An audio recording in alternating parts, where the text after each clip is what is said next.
उस तक की दूरी 1036 मीटर है। कोण 13 डिग्री है। कापरा आइबेक्स को 1000 मीटर से ज्यादा दूरी पर मारने के लिए कई कारकों को ध्यान में रखना जरूरी है। गुरुत्वाकर्षण हमेशा गोली को जमीन की ओर खींचता है। दूरी के अनुसार गोली के गिरने की गणना करना काफी आसान है। सबसे जरूरी है कि लक्ष्य तक की दूरी को ठीक ठीक मापा जाए।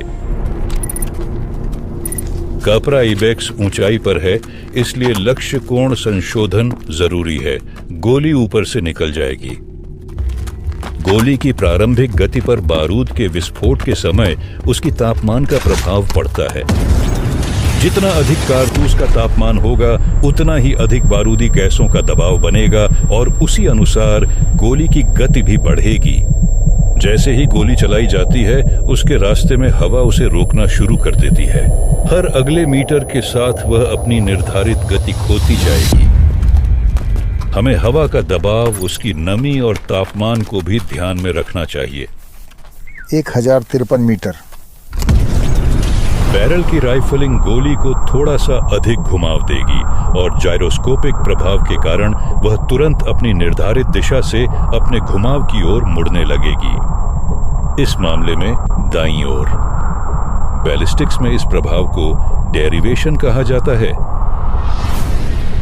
इस घटना की भी गणना करना आवश्यक है और इसे निशाने की डायल में शामिल करना चाहिए। जाने वाली हवाएं उसे गिरा सकती हैं। दूर की हवा की गति और दिशा मिराज की लहरों से तय होती है। गर्म हवा ऊपर उठते हुए दृश्य क्षेत्र को थोड़ा विकृत कर देती है।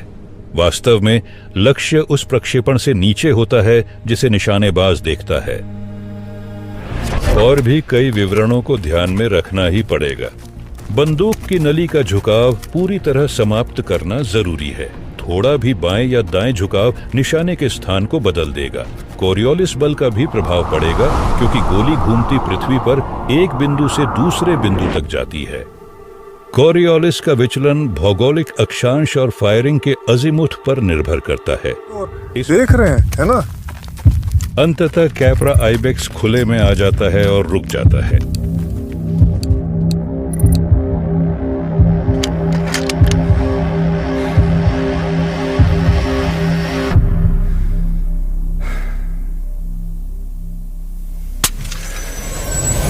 निशाने पर बहुत अच्छा शॉट।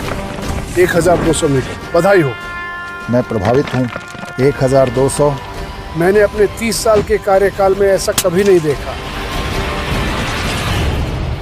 कुल मिलाकर आज मेरा भाग्यशाली दिन है।